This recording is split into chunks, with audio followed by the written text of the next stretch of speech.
Hello, my name is Ben Bond, and I worked with my group consisting of Nathan Yao and Ryan Chen on a project called Real-Time Communication with webRTC. So what is webRTC? WebRTC provides real-time communication between two peers over the internet. It can support video, voice, and other generic data that can be used for functions such as file transfer or text chat. It's implemented in a JavaScript library whose API is supported by all major web browsers. So a typical application flow begins with the app accessing media devices on the host, such as webcams or microphones. It then opens a connection for a peer to connect to it. It is able to discover peers, and then finally, it'll begin the stream of data. So discovering peers is a very challenging task on today's internet. Hosts are very likely behind different NATs or firewalls if they're on different subnets. And because of this, it's really difficult for a host to discover and to directly connect with another one. WebRTC doesn't actually provide this discoverability functionality, but it does rely heavily upon it. So it has an interface that can interact with services that do provide this. So developers have to add this other functionality to accomplish this. And a separate and really deeply intertwined protocol known as ICE was developed exactly for this purpose.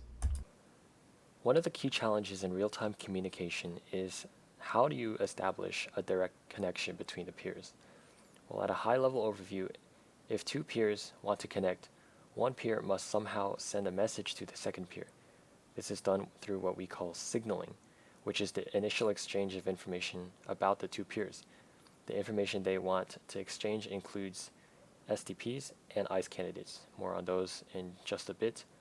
But for our purposes, for our project, we are setting up our signaling server in Google's development platform called Firebase. We want to use Firebase for its Firestore database, which provides us with APIs to not only read but listen for updates to the database in real time so we can exchange STP offers and answers and ICE candidates more easily. To establish a direct connection, we need ICE candidates. And ICE candidates are pieces of information that help WebRTC establish the most efficient path between the peers. So what happens when peer A wants to communicate with peer B? As seen in the diagram, both peers will independently generate their ICE candidates by discovering their own identities from what is called a stun server. Different ICE candidates represent the different potential ways that a host might be reached, and includes details such as the IP and the port and other protocols that might be used. Now, peers then need to exchange these ICE candidates with each other through signaling, as we just mentioned. And again, we are doing this through our Firestore database. And then after exchanging ICE candidates, the ICE framework will evaluate these candidates and then determine the best path. Now, in scenarios where the direct communication is not possible due to firewalls and other restrictive communications like symmetric NAT, turn servers can assist in the relaying of this communication data between peers. So it's not a direct connection, but it is essentially one. For our project, we used a limited free turn server called Open Relay. So here's an overview of the important JavaScript APIs that are provided by WebRTC and which are also critically used within our own app and most WebRTC apps. Some of these are related to STP offers and answers. Now, as mentioned previously, in addition to exchanging ICE candidates, which we just covered, signaling also involves exchanging SDPs, which are session description protocols. These things include information about the types of media, such as audio, video, and other types of data that the offer can send or receive, as well as the details like the codecs and the network configuration. The caller generates the STP offer and sends it over to the callee, and then as a reply, the callee will generate an STP answer, which is received back by the caller. And after both ICE candidates, STP offers, and STP answers are exchanged, the peers can establish a successful connection and begin real-time communication. So we used a set of technologies to build our application. First, of course, is the webRTC API, as well as the more general web API in JavaScript. We have a signaling server that was offered by the Firebase Firestore, in addition to its database that's used to manage the ICE candidates between the two callers. And then Firebase also is hosting our application on a public URL. We use the test-RTC service to test and find metrics of our application running over the internet. And then for the stun servers, Google offers a free stun server. And then the Open Relay project offers their metered turn servers that you can use to relay a certain amount of data for free. So we access those as well. So now we will look at a demo of our app working in production. Hi there, my name is Nathan Yao, and I'll be giving you a walkthrough and demonstration of our web app. First, I will walk you through the UI, and then I will demonstrate to you, with help of Ryan Chen, the features of real-time communication on Wi-Fi, on different Wi-Fis, and also on mobile 5G. So, when you start on the page, you'll be greeted with this. You will see that we have named our webRTC app webRTC. Here is a text box, in which case you can enter your name, so the other peer, which for example will be using another browser, will know who you are. Here's a big screen that will show us the webcam footage of our peer, and then our own webcam footage will be displayed over here. So let me turn on my camera right now, actually, so you can see me. So hi, this is me, and after I turn on my camera, I'll be presented with the options to create a room, join a room, or hang up. So when we create a room, let's say we create a room, it will give us a room key or a room ID.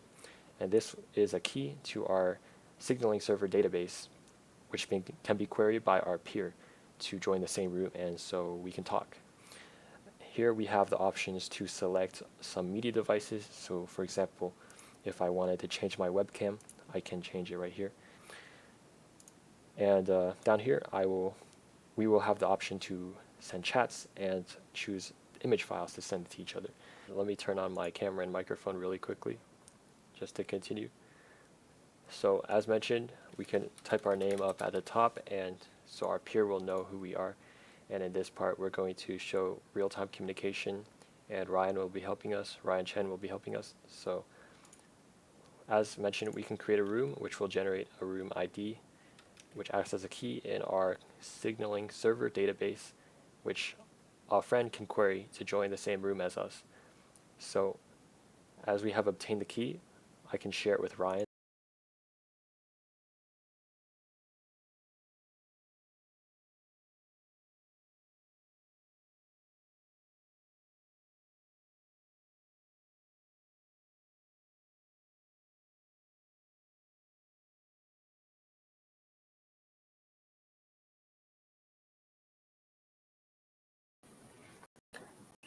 Hi, Ryan.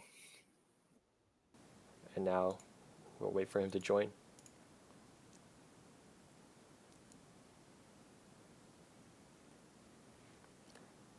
Hi, Ryan. Hello. So as you can see, we have real-time communication, both video and audio with Ryan. And Ryan, how are you doing? I'm good. Okay, as you can see, the video is not fake. So as we continue, as mentioned, we have the ability to change our webcam or our video source and audio media devices. So for example, if I wanted to change to my other webcam, that would still work. And down here, we again have the text chat.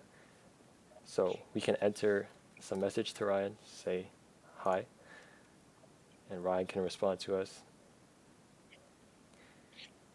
And additionally, as mentioned, we have the ability to send files, or image files. at least. So right now I will send an image to Ryan, and he should have received it on his end, and he can send an image back to me.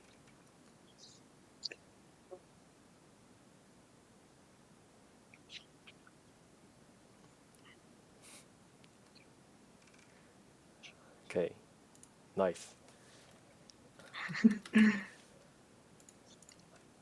Okay, and that is a basic overview of our app.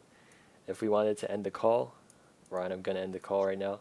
We can just hang up, and Ryan will also actually get um, notified that we've hung up, so we can hang up. And the web page is back to how it was at the start. And again, if we wanted to continue, we could just turn on our camera and microphone again and make another call.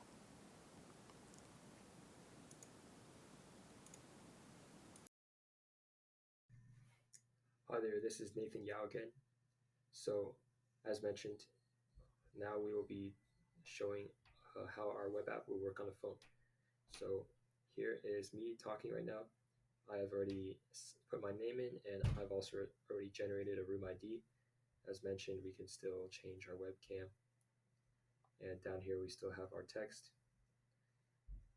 So right now I will go ahead and share this room ID with Ryan so he can join our room again.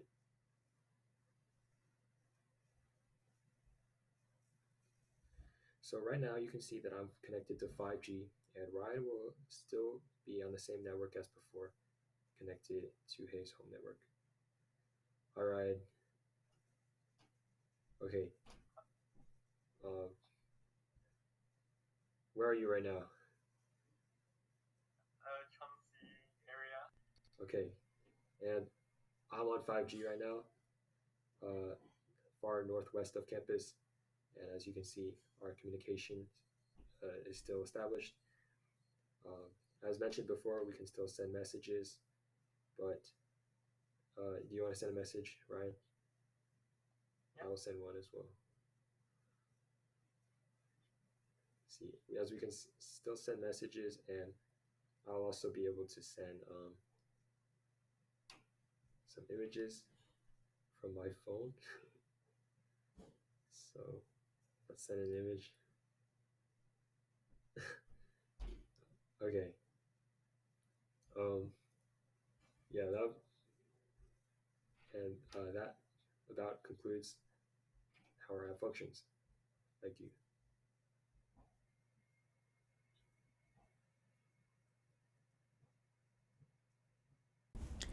So now we'll look at some measurement of performance resulting from the test RTC. We can see here our two callers. The outgoing data is in red and the incoming is in blue. And this one is looking at bitrate on a local LAN. So this is two hosts on the same subnet, and we can see the bitrate starts very low and then climbs up to about 1500 bits per second with some spikes in there. Next is the two hosts on a non-local. So this is two hosts separated by about 500 miles. So we can see the bitrate is about the same for incoming, but outgoing is much higher in this case with some spikes again. And then for mobile LTE hosts, we have the outgoing is rather lower, a little under 1,000 with spikes again, but the incoming is higher again. But it seems like there's a lot of inconsistency with the mobile network. And next is round trip time. So we're back to two hosts on the same network. So this always stayed under 25 milliseconds except for a few spikes, which may well be sending messages out to turn or stun servers. And then the same two hosts separated by 500 miles. Round trip time is up to 60 milliseconds with some more inconsistencies there. So that seems about like a normal metric. And then finally we have the mobile round trip times, which is average of similar to the previous hosts, about 60, but up and down quite a bit. And then for the last metric, we have jitter. So the graph here shows a threshold at 30 milliseconds, which is the generally accepted threshold for what's an acceptable amount of jitter in a real-time communication. Now we can see the outgoing is after 15 seconds or so, it stays in the 30 millisecond and above range the entire time, while the incoming still has an acceptable amount of jitter. And again, in the non-local hosts, it stays below for a while, but then jumps very high amount of jitter and then comes down again and jumps back up, while the incoming stays very, very low, actually, well under 30.